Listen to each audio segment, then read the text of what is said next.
दोस्तों, ये है श्रृंखला का चौथा वीडियो और आज हम बात करने चलेंगे कैंडलस्टिक पैटर्न्स के बारे में।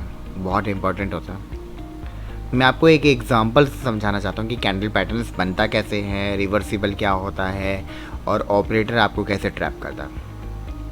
अगर आप ये समझते हैं तो आप अच्छे ट्रेडर बनने की राह पे चल निकले हैं। तो देखिए, आप ये समझिए कुछ इस तरीके से कि 20 रुपये पे ना एक दुकानदार है, उसने एक आइटम को अपने पास रख लिया है 20 रुपये का। उसने 20 रुपये की परचेजिंग पे टमाटो ख़रीद के लेकर आ गया। तो 20 रुपये के ऊपर, क्योंकि 20 रुपये के ऊपर कोई नीचे मार्केट नहीं जा सकती है, क्योंकि 20 रुपये तो उसने ख़रीदा ही है। तो हम कैंडल को एक रियल कैंडल की तरह यहाँ दर्शा रहे हैं। यहाँ पर एक ग्रीन कैंडल है और इसके ऊपर एक विक है, तो that is called a real candle. एक रियल कैंडल है ये। रियल कैंडल कैसी होती है, इसके बारे में थोड़ा सा आगे स्टडी करेंगे ही। तो बस अभी एक मोटा मोटा एग्जांपल से समझते हैं कि उसने 20 रुपये का ख़रीदा, तो मार्केट भी 20 रुपये पे स्टडी है, मतलब वहाँ से नीचे नहीं जाने वाली है वो। ये वो भाव है जहाँ टमाटर का सही दाम है। अगर यहाँ पर आप टमाटर खरीदेंगे तो सफल ट्रेडर बनेंगे। ऐसा सीधी सी बात है कि अगर आपने 20 रुपये के ऊपर को अगर आपने टमाटो ख़रीद लिया है तो एक अच्छे ट्रेडर है, मतलब एक अच्छे मार्केट की समझ रखते हैं। तो टमाटो वाला क्या करता है कि अपने 20 रुपये के माल को सीधा 100 रुपये पे दिखाता है। वो कहता है कि भाई साहब पेट्रोल का दाम बढ़ गया है, ट्रक वालों की हड़ताल है, बारिश हो रही है, ये हो गया है, वो हो गया है, रशिया ने यूक्रेन पे बॉम्ब फोड़ दिया है, तो इस वजह से टमाटो के भाव बढ़ गए। ऐसा कुछ भी बोलेगा वो। तो बोल के वो ना 100 रुपये, इसको कहते हैं वोलेटाइल, मार्केट को वोलेटाइल कर देना, कि कुछ भी बोल के लोगों को पैनिक क्रिएट करना है कि कल से टमाटो नहीं मिलेंगे, कि जो है सो यही है। तो अगर आपको ख़रीदना है तो 100 रुपये का मिलेगा। तो लोग पैनिक होके ना, तो वो 20 रुपये का जो टमाटो होता है वो 100 रुपये पे ख़रीद लेते हैं। मार्केट में ऐसा कुछ भी नहीं होता है वो। तो फिर इसके बाद वो 120 रुपये, या हो सकता है कि जमाखोरी हो रही हो। फिर वो एक ट्राई करता है कि यार मैं ना एक बार 100 रुपये का लगा के देखता हूँ, मैंने तो 20 रुपये का ख़रीदा है। तो जब वो सोचता है ना, ट्राई करता है कि 20 रुपये पे एक बार मार्केट को चेक कर लेता हूँ, तो वो दुविधा में होता है। तो दुविधा में होता है ना, तो डबल विक होती है, एक ऊपर और एक नीचे। डबल विक का मतलब है कि दुविधा में है।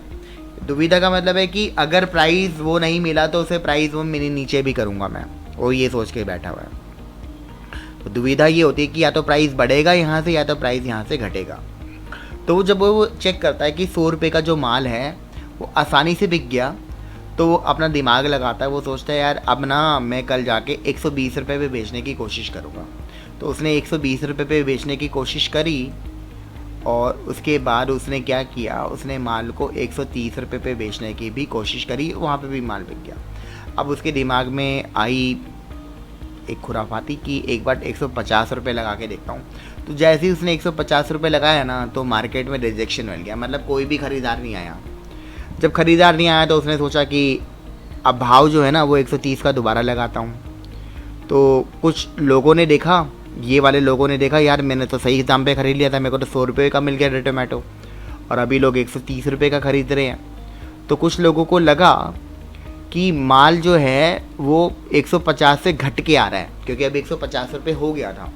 तो उनको लगा कि अब माल और घटेगा, और यही होना था, क्योंकि टमाटो था। टमाटो तो एक शेल्फ़ लाइफ होती है, उसके बाद वो डिक्रीज़ होना शुरू होता है। फिर वहाँ से दाम जो था वो मार्केट में घटना शुरू हो गया, फिर अपने उसी पोजीशन पे आ गया, और उस पोजीशन के बाद वो एकदम से ड्रॉप कर गया, उस पोजीशन पे आ गया जहाँ पे उसने माल ख़रीदा था। तो आपने कभी देखा होगा एकदम रद्दी वाले जो टमाटो होते हैं ना, वो 20 रुपये का बेच रहा होता है, तो लोग उसको झटके से ख़रीद लेते हैं। लेकिन वो लॉस नहीं खा रहा होता, क्योंकि इसने तो टमाटो का जो बचा खुचा जो माल होता है वो भी 20 रुपये के ऊपर 25 रुपये या 30 रुपये बेच देता है, ये बोल के कि अब इससे सस्ता नहीं हो सकता। तो ये एक सिस्टम होता है, ट्रेड में भी ऐसे ही होता है कि जो लोग क्या करते हैं कि वो यहाँ खरीदते हैं, उनको लगता है कि दाम और बढ़ेगा। वो लोगों को पैनिक होता है कि दाम और बढ़ेगा, दाम और बढ़ेगा, तो दाम बढ़ता नहीं है, क्योंकि उसका भी एक शेल्फ़ लाइफ होता है, उसका भी एक टाइम पीरियड होता है, उसके बाद दाम नहीं बढ़ता, वहाँ से दाम घटता है। तो अगर आप इस पैटर्न को समझ रहे हैं ना, तो आप ट्रेडिंग समझ गए हैं कि किस तरीके से टोमेटो वाले ने कैसे बुद्धू बनाया लोगों को। ट्रेडर्स को भी ऑपरेटर ऐसे ही बुद्धू बनाता है। लोगों को पैनिक करता है कि आप माल खरीद लीजिए। तो अब हम आगे से बुद्धू नहीं बनेंगे, बहुत आसान होता है। आप देखिए कि दो ही कलर का क्लासिफिकेशन होता है। यहाँ पे एक ग्रीन कलर का कैंडल होता है और एक रेड कलर का कैंडल होता है। इसमें सिर्फ बॉडी में आपको दिखा रहा हूँ, सिर्फ कलर से दिखा रहा हूँ। यही दो कलर आपको ट्रेडिंग में दिखाई देंगे, तीसरा कोई कलर आपको दिखाई नहीं देगा। तो आगे देखेंगे ना, तो इसमें देखेंगे कि 4 कैटेगरीज है। एक रियल कैंडल है, इसमें कोई विक नहीं है। मतलब ये रियल कैंडल जो होती है ना, ये कभी कभार ही दिखाई देती है, इसमें कोई विक नहीं होती। विक का मतलब होता है बत्ती या उसकी शेडो, वो कभी दिखाई नहीं देगी। अगर आप बी कैटेगरी देखेंगे ना, तो यहाँ पे देखेंगे कि एक बॉडी है और उसके ऊपर एक विक है। तो ग्रीन कैंडल का ना जो विक होता है हमेशा ऊपर होता है। आपको बस इतना ही ध्यान रखना है। आपको बहुत सारी कैंडल के बारे में पढ़ने की कोई ज़रूरत नहीं है। आपको बस ये इतना ही ध्यान देना है। आपको ये नहीं देखना है कि ओपन क्या है, क्लोज क्या है, तो आपको कुछ भी ऐसा समझना नहीं है। बस आपको इनका ध्यान रखना है कि रियल कैंडल में कोई विक नहीं होती, ये कभी कभी दिखाई देती है। और दूसरी जो रियल कैंडल होती है इसमें विक होती है, वो ऊपर की तरफ होती है। तो ग्रीन में विक ऊपर की तरफ होगी तो रियल होगी। अगर ग्रीन में विक अगर नीचे की तरफ है और बॉडी कुछ ऐसा ही दिखाई दे रहा है, इसका मतलब ये कैंडल रिवर्स होने जा रही है, मतलब आप वहाँ से भाग लीजिए। और दूसरा क्या है कि अगर डबल विक वाली हो कैंडल, अगर तो वो भी रिवर्स ही करती है मार्केट को। ये डबल टॉप, डबल एम वगैरह जो दिखाई देता है ना चार्ट पैटर्न में, वो इन्हीं कैंडल के द्वारा बनाया जाता है, इसके द्वारा नहीं बनाया जाता। ये आगे स्टडी करेंगे, डीप स्टडी करेंगे तो आपको पता चलेगा। फिर हम देखते हैं कि यहाँ पे आप देख पा रहे हैं कि बॉडी कैसे होती है, कि ग्रीन की जो बॉडी है रियल कैंडल की, वो ऐसी होती है कि बॉडी नीचे और विक ऊपर। और रेड में कैसे होता है कि बॉडी ऊपर और विक नीचे। तो यही रियल है। इसके अलावा कुछ भी आपको दिखाई दे रहा है ना, तो वो सारा फेक है। वो मार्केट को रिवर्स करेगा और सबका लॉस करा देगा। आप ये देखिए कि मैं फिर से दिखा रहा हूँ कि ये रियल कैंडल है, विक ऊपर बॉडी नीचे। अगर आपको ऐसी दिखाई देती कि विक नीचे आती है दोनों में, और या डबल विक आती है, तो रिवर्सिबल नेचर से होती है, यानी कि ये हमेशा आपको मतलब रिवर्स ही करेगी ये कैंडल, इसमें कुछ नहीं हो सकता। ये कैसे काम करती है कि आपको ना 3 बार आपको ग्रीन कैंडल दिखाई देगी और 4th कैंडल से वो रिवर्स आपको दिखाई देगा, वो आप पे आपको रिवर्स दिखाई देने लग जाएगा। नॉर्मली मैं क्या करता हूँ, चाहे मार्केट ऊपर जा रही हो या नीचे जा रही है, बहुत ही रिस्की होता है। मैं आपको ये तो नहीं कहूँगा कि आप ऐसे ही ट्रेड कीजिए। यहाँ पे क्या होगा कि यहाँ से मार्केट हमेशा 10% का एक गेन मुझे देती है, प्रॉफिट देती है। मार्केट चाहे कॉल साइड पे या पुट साइड पे कोई फ़र्क नहीं पड़ता। अगर फेक कैंडल्स अगर आ रही है तो रिवर्स ज़रूर करेगी वो। तो इसको कभी समझेंगे, आने वाले टाइम पे देखेंगे। मैं आपको सिर्फ मोटा मोटा एग्जांपल दे रहा हूँ कि अगर आपको कभी भी ऐसा दिखाई दे तो यहाँ से मार्केट रिवर्स करता है। और ऐसा भी हो सकता है कि ये रेड कैंडल जो है वो भी फेक ही है। अगर आप देख पा रहे हैं कि डबल विक है, तो वो भी एक पॉइंट पे जाके मार्केट को रिवर्स करती है। तो इसके बदले होता ही है कि कैंडल के बदले कैंडल ही आती है। आप ये देख रहे हैं कि जो कैंडल का जो हाइट है ना, उसी में ही आएगा, वो किसी भी तरीके से वैसे ही आएगा यहाँ पे। तो यही कैंडल को अगर हम आने वाले टाइम पे भी इसको चार्ट में भी लगा के देखेंगे, एक बार एनालिसिस करते हैं। जो मेरा ट्रेड पहले से चला जा रहा था, आज है 3 अगस्त और आज शनिवार है, तो कल मेरे को ट्रेड में काफ़ी सक्सेस मिला था। और मेरा वही ट्रेड है गोल्ड DETF, जिसका जो नेम है ना पे IPEC लिखा हुआ है। तो अगर आप इस तरीके से देखेंगे आपको कुछ समझ नहीं आएगा। मैं वही बता रहा हूँ कि ट्रेड करने के लिए मैंने MA का सहारा लिया था कि जो मूविंग एवरेज के काफ़ी नीचे चला गया था। अक्सर पहले ना कोई भी ट्रेड करने से पहले हम ये देखेंगे कि वो मूविंग एवरेज के साथ कैसे रिएक्ट कर रहा है। हर एक ट्रेड अलग तरीके से रिएक्ट करता है। मतलब मूविंग एवरेज का मतलब ये नहीं है कि आपने वो फैसिलिटीज़, ये जो इंडिकेटर है ये हर जगह ज़बरदस्ती बढ़ा देंगे। बढ़ाना नहीं है आपको उस ट्रेड के साथ दोस्ती करनी है।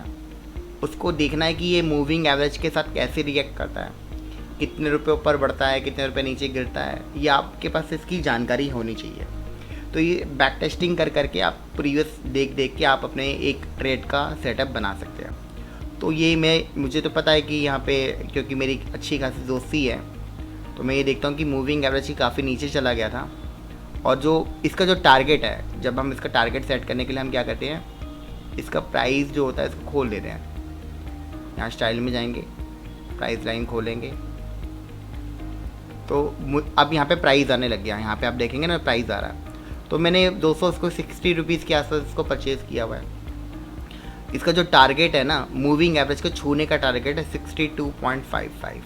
ये भी अच्छा टारगेट है। लेकिन मैंने इसके बाद बताया था कि पहले तो होता है कि आपको ट्रेडिंग का रुझान देखना है कि यार ये ट्रेडिंग मुझे परचेज़ करना है, ये करना है, तो हम उसका एक रुझान लिख के चलते हैं कि मैं अगर यहाँ मूविंग एवरेज के हमेशा नीचे खरीदूंगा तो मूविंग एवरेज तक भी अगर उसको बेचूंगा तो बहुत अच्छा प्रॉफिट लेके जाऊंगा। मान लीजिए कि आपके पास ये जो ट्रेड है ये ETF होता है, तो ETF में स्टॉप लॉस लगाने की कोई ज़रूरत नहीं रहती, क्योंकि ETF अपने आप में एक स्ट्रॉन्ग एंटिटी होती है। इसमें कुछ ऐसा नहीं है कि आपको कुछ ज़्यादा लॉस आता है, कोई लॉस नहीं आता। तो जब भी दोस्तों आप अब ETF के साथ ट्रेड करें तो आपको स्टॉप लॉस लगाने की कोई ज़रूरत नहीं है, इसलिए सेफ़ है ये। अगर आपको थोड़ा बहुत लॉस भी आ रहा है, मान लीजिए कि आपने गलत जगह पे इसको परचेज़ कर लिया, तो आप कुछ दिन तक इसको होल्ड कीजिए, आपके पास पैसे होने चाहिए। अगर आप इसको होल्ड कर पाएंगे ना तो आपके पास बेनिफिट आ ही जाएगा। तो पहला मेरा जोन था कि मैंने ट्रेड कैसे करना है, ट्रेड करना कैसे है वो मैंने आपको बता दिया। दूसरा तरीका था, मैं अब इसको MA को क्लोज करता हूँ। अब मैं दूसरा एक EMA लगाऊंगा, मैं इसको ऑन कर देता हूँ। तो दोस्तों हमने बात करी थी, फिर से मैं वही डिस्कशन कर रहा हूँ कि जब भी क्रॉसओवर मिलता है ना तो रेड लाइन ऊपर चली जाती है, मतलब मार्केट पॉजिटिव हो गया। तो ये जो क्रॉसओवर मुझे मिला है ना, तो मतलब ये देखते हैं कि तो इतने दिनों तक ये क्रॉसओवर चलता रहा, और जिस दिन रेड लाइन मुझे यहाँ रेड लाइन को छू लेती है तो उस दिन हम अपने ट्रेड को एग्जिट कर लेते हैं कि अब ट्रेड यहाँ से कंसोलिडेशन जोन में चला जाएगा या तो ट्रेड यहाँ से शिफ्ट होगा। तो अभी तो यहाँ पे हम देख पा रहे हैं कि जो रेड लाइन अभी ऊपर आएगी, फिर क्रॉसओवर आएगा, उसके बाद मतलब पता नहीं, हो सकता है कि 66 रुपये तक ये ट्रेड जा सकता है, ऐसा मेरा अनुमान है। मैं ये नहीं कह रहा कि 66 तक ही जाएगा, अनुमानित है कि 65 रुपये 66 रुपये तक वो जा सकता है वो। तो अभी क्रॉसओवर मिलेगा यहाँ पे, फिर क्रॉसओवर मिलने के बाद फिर वो ट्रेड शिफ्ट होगा।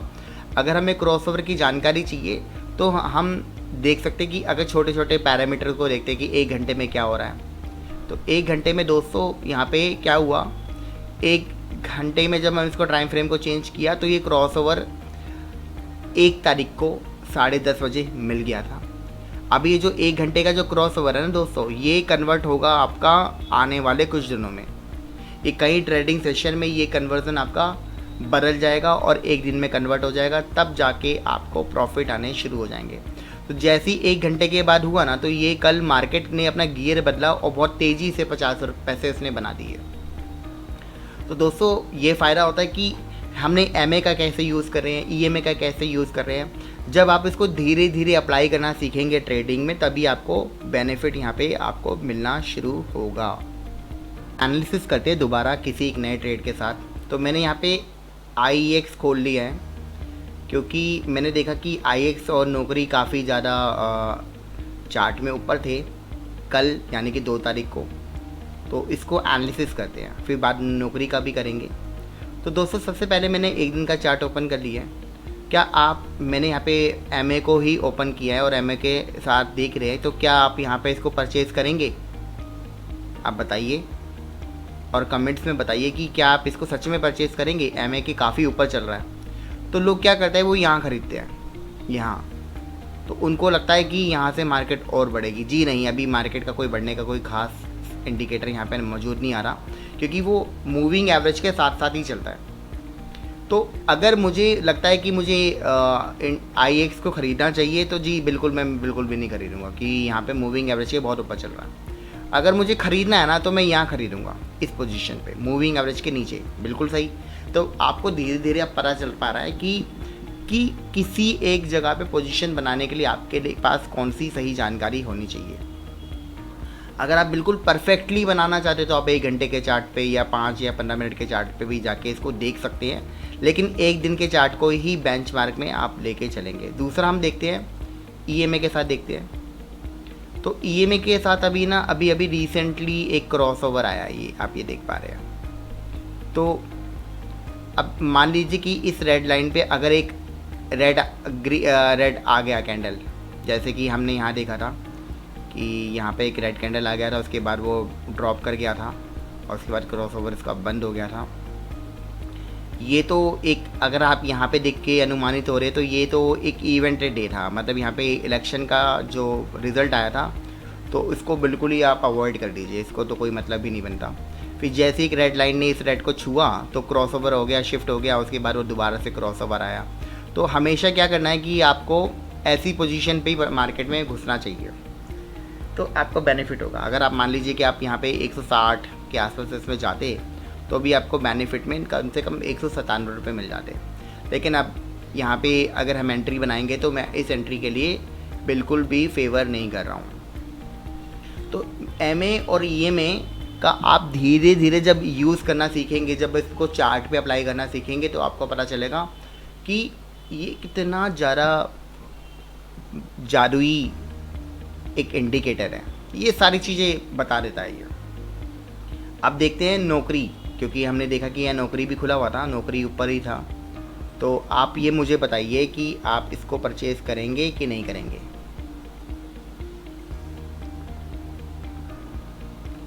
तो आप ये देख पा रहे हैं कि ये इंडिकेटर थोड़े दिन में शिफ्ट होने वाला है। ये रीज़न क्योंकि एक बार वो ग्रीन को तो टच नहीं किया, बस आपने देखा होगा ना, ग्रीन लाइन को उसने बिल्कुल भी टच नहीं किया एक दिन में। तो किसी तरीके से अपने आप को मैनेज कर रहा है। तो ख़रीदने से पहले हम MA की सीरीज़ में जाके देखते हैं, तो MA के ऊपर ही चल रहा है। तो ख़रीदना मुझे उसी दिन ही है जिस दिन यहाँ मुझे मिल जाएगा, कुछ नीचे मिलेगा मुझे। अगर मुझे ऐसी पोजीशन पे मिलेगा तब मैं परचेज़ करूँगा, अदरवाइज़ नहीं करूँगा। देखिए, मैं आपको बार बार रिपीट कर रहा हूँ, ट्रेड डेली ख़रीदना और बेचना नहीं है। आपने ये सोच लिया कि मुझे तो डेली ख़रीदना है, डेली करना है, तो ये वो ट्रेडिंग अलग ही सिस्टम होता है, वो अलग ही है कॉन्सेप्ट। अगर आपको लॉन्ग टाइम के लिए या स्कैल्पिंग भी करनी है, 1-2 महीने के लिए ट्रेड करना है, कुछ वीकली ट्रेड करना है, तो भी आपको MA देखना है, ख़रीदना है और बेचना है। तो अब हम क्या करते हैं, एक बार है ना वॉल्यूम को इंट्रोड्यूस करने जा रहे हैं। तो वॉल्यूम के लिए मैं एक वॉल्यूम का इंडिकेटर यूज़ करने जा रहा हूँ यहाँ पे, जैसे कि मैंने आपको बताया था। तो दोस्तों, आपको एक चीज़ देखनी है कि सबसे पहले मैं MA को क्लोज़ कर देता हूँ और EMA को भी मैंने क्लोज़ कर दिया यहाँ पे। तो मेरे लिए सबसे इम्पॉर्टेंट क्या रहता है कि अगर मुझे कॉल, मतलब मुझे लगता है कि मार्केट यहाँ से बढ़ेगी या घटेगी, 2 पोजीशन ही क्रिएट करनी होती है, चाहे निफ्टी हो या कुछ भी हो। तो सबसे पहले आप EMA को आप ओपन कर लीजिए। तो यहाँ पे दिख रहा है कि जो मार्केट है ना वो एक दिन में ऊपर चल रही है, एक दिन का चार्ट है तो ऊपर चल रही है, यानी कि इसका जो ट्रेंड है वो अभी ऊपर ही है और मार्केट को, ऑपरेटर्स को ऊपर ही रखना चाहता है। अब इसको देखते हैं कि 1 घंटे में चार्ट क्या कहता है। 1 घंटे में जो चार्ट है वो अभी रिसेंटली, मतलब कल ये क्रॉसओवर आया है, उससे पहले जो मार्केट जो थी 2 तारीख को 9:30 बजे से पहले, वो मार्केट जो थी ना वो डाउन चल रही थी। तो मतलब ऐसी पोजीशन पे तो नहीं बनाना चाहिए। तो यहाँ पे पोजीशन कन्वर्ट हुई और यहाँ पे एक इंडिकेटर आया। यहाँ पे हुआ क्या, आपने देखा 1 घंटे में क्या हुआ कि मार्केट जो थी ऊपर आ गई। तो आपको ना एक चीज़ देखनी है कि ये सच में ऊपर आई है जी। ये देखो, अगर आप एक कैंडल देखेंगे तो आपको पता चल जाएगा कि ये रियल है कि फेक है जी। मेरे लिए तो ये एक फेक कैंडल है, लेकिन यहाँ पे वॉल्यूम काफ़ी डाला गया है। तो कुछ दिन तक वो वॉल्यूम की वजह से ऊपर रहेंगे, लेकिन लगता नहीं है कि मार्केट यहाँ से ऊपर ही बना रहेगा, ऐसा तो बिल्कुल भी नहीं बना रहेगा। तो मैं यहाँ इस पोजीशन पे तो ट्रेड नहीं करूँगा। हाँ, शॉर्ट टर्म के लिए मुझे लग रहा था कि मार्केट का जो 1 घंटा होता है जिसको हम ट्रेंड कहते हैं वो ऊपर है। मार्केट का जो 1 दिन है, यानी कि जो 1 दिन होता है उसे हम ट्रेंड कहते हैं, और मोमेंटम यानी कि 1 घंटे का जो है वो मोमेंटम है। तो दोनों ही पॉजिटिव है। तो हमको सिर्फ यहाँ से पॉजिटिव वैल्यू ही लेनी चाहिए, हमें ट्रेंड और मोमेंटम के साथ ही बने रहना है। अगर आप ट्रेंड और मोमेंटम के साथ बने रहेंगे तो आप प्रॉफिट्स बनाएंगे, लेकिन आपको ना यहाँ पे पोजीशन क्रिएट करने का मज़ा ही नहीं मिलेगा, क्योंकि फेक सा चल रहा था यहाँ पे। जब इसको हम शिफ्ट करेंगे और 15 मिनट में या उसको एनालिसिस करेंगे तो पता चलेगा। क्योंकि अभी हमने ये देखा कि मार्केट है उसका ट्रेंड और मोमेंटम का मतलब 1 घंटा और ट्रेंड का मतलब 1 दिन, दोनों ही ग्रीन है, तो मैं इसको 15 मिनट में कन्वर्ट कर दूंगा, क्योंकि अब हम देखते हैं कि इसको ट्रेड कैसे करा जाता है इसका। तो हम क्या करेंगे, 15 मिनट में हमने इसको शिफ्ट किया मार्केट को, और यहाँ पे डे हाई पे मैंने जो डे हाई जो 15 मिनट की जो कैंडल होती है ना, 9:15 की जो पहली कैंडल होती है, उसको 15 मिनट में शिफ्ट करने के बाद मैंने उसके नीचे और हाई के नीचे मैंने एक कैंडल लगा दी, 2 मैंने मार्किंग कर दी यहाँ पर। तो हम यहाँ देखेंगे, एनालिसिस करेंगे कि ये डे हाई को इसने एक ओरिजिनल कैंडल के साथ ब्रेक किया है। वॉल्यूम जो है ना ये ओरिजिनल है, वॉल्यूम का इस 20 MA के ऊपर होना बहुत ज़रूरी है। अगर वॉल्यूम 20 MA के नीचे होता तो भले ही एक रियल कैंडल होती, ये रियल कैंडल है क्योंकि हमने जैसे स्टडी किया था कि रियल कैंडल आपको मिलेगा। तो अगर आपको रियल कैंडल मिल रहा है और उसका वॉल्यूम भी रियल है, मतलब ये 20, ये नहीं हो कि छोटा सा वॉल्यूम, जैसे आप ये देख रहे हैं ना, तो वॉल्यूम 20 MA के नीचे चल रहा है वो, तो मैं उसमें ट्रेड नहीं करता। मुझे मेरी एक ही है कि सबसे पहले वो डे हाई को एक ग्रीन कैंडल से उसने ब्रेक कर दिया और उसका वॉल्यूम भी हाई था, मतलब ये रियल है। और इसके बाद मैं यहाँ से इस पोजीशन से, जो बॉडी होती है, इस पोजीशन से एक बार मैं ट्रेड ज़रूर करूँगा। अगर मैं यहाँ से ट्रेड करूँगा तो मुझे यहाँ पे ये 10% ट्रेड का 10% नहीं होता, जितना पैसा आपने लगाया होता ना उसका 10% तो आपको मिल ही जाता है, नॉर्मली मिल जाता है। अगर आप इसको चेक करके देखेंगे तो आपको 10% के आसपास ज़रूर मिल रहा होगा। तो अगर आपने यहाँ से इसकी बाइंग करी होती तो आपको ये प्रॉफिट आपको मिल जाता, ये इतना बड़ा। और शायद यहाँ पे आप अपने ट्रेड को बुक करते, 10% लेने के बाद आप बुक करेंगे तो बस इतना ही मिलता है, ज़्यादा नहीं मिलता। ये जो मूवमेंट था ये अब मिल चुका है, जा चुका है, पर आपको एक बार समझ में आ गई कि डे हाई और डे लो के नीचे एक लाइन ड्रॉ कीजिए। अगर डे हाई को एक ओरिजिनल कैंडल ब्रेक करती है तो इसका मतलब आज मार्केट में मुझे एक मूवमेंट मिलेगा और उसको लेके मैं चला जाऊंगा, पैसा लूँगा, उसको लेके बैठना नहीं है। अगर आप ट्रेडिंग के नियम को देखेंगे ना, EMA को, जैसे ही उसने रेड कैंडल को यहाँ पे टच किया तो मैं यहाँ से भाग जाता हूँ, तो मैं यहाँ से निकल गया। जब तक ऊपर बना तो ठीक है, फिर यहाँ पे भी निकल सकते थे, चलो यहाँ तो चलो कोई बेनिफिट्स नहीं होंगे उतने बड़े बड़े, लेकिन जैसे ही मुझे लग रहा था कि ये रेड कैंडल को टच कर रहा है या मुझे 10% का प्रॉफिट मिल गया है तो मैं लेके चला जाऊँगा। मान लीजिए कि मैंने 10% का मतलब है कि 10,000 रुपये लगाए रखे थे, या तो मुझे 1,000 रुपये का बेनिफिट आ गया तो मैं निकल लूँगा। ये आपको मिल जाता है इतना। लेकिन जब भी मार्केट ऊपर होगी तो हम 15 मिनट में ही शिफ्ट होंगे, चेक करने का यही तरीका है। यहाँ पे आपको बेनिफिट्स मिलेंगे। आपने ये देखा कि ये एक रियल कैंडल आपने देख ली, अगर मैं इन कैंडल्स को देख के नहीं ट्रेड करूँगा, आपने देखा कि यहाँ पे एक डबल विक वाली कैंडल आई थी, तो डबल विक वाली कैंडल क्या करती है कि वापस उसने डबल विक वाली दी और यहाँ पे मार्केट दोबारा नीचे आ गई, क्योंकि इस कैंडल को कैंसिल करने के लिए यहाँ से मार्केट दोबारा शुरू हुई और यहाँ पे उसको उसने ख़त्म कर दिया, क्योंकि अब ओरिजिनल कैंडल आ गई थी हमारे पास। तो शायद आपको धीरे धीरे, अब ये वॉल्यूम को हम धीरे धीरे समझाने की कोशिश करेंगे, ट्रेडिंग करेंगे। तो नेक्स्ट चैप्टर में देखेंगे कि वॉल्यूम के साथ और कैसे ट्रेड किया जाता है। तो तब तक के लिए मैं आपसे विदा चाहता हूँ। नेक्स्ट वीडियो में हम और भी कुछ समझने की कोशिश करेंगे, लेकिन आपको 2 चीज़ें समझ में आ गई होगी शायद, MA और EMA का कैसे यूज़ करना है। अब धीरे धीरे हम वॉल्यूम के साथ भी ट्रेड करने की कोशिश करेंगे और 15 मिनट का जो 15 मिनट का जो टाइम फ्रेम होता है उसके साथ यूज़ करने की कोशिश करेंगे। तो जब भी मार्केट ऊपर होती है तो 15 मिनट का टाइम फ्रेम आपको लगाना है, और जब भी मार्केट डाउन जा रही हो, ट्रेंड और मोमेंटम दोनों ही डाउन हैं, तब आपको 5 मिनट के टाइम फ्रेम में शिफ्ट होना है। तभी आप डे ट्रेडिंग करके प्रॉफिट्स को अर्न कर पाएंगे। Thank you so much. शायद आपको अगर वीडियो अच्छी लगेगी तो आप इसी से रिलेटेड मुझे सवाल और जवाब कीजिए, तो मैं उसके जो क्वेश्चन आएंगे उनको मैं हैंडल करूँगा, देखूँगा, देखेंगे कि मैं कैसे कोशिश करूँगा कि इस पर वीडियो बना के आपको समझाने की कोशिश करूँ, या आपको रिटर्न में आपको मैसेज देने की कोशिश करूँगा। Thank you so much.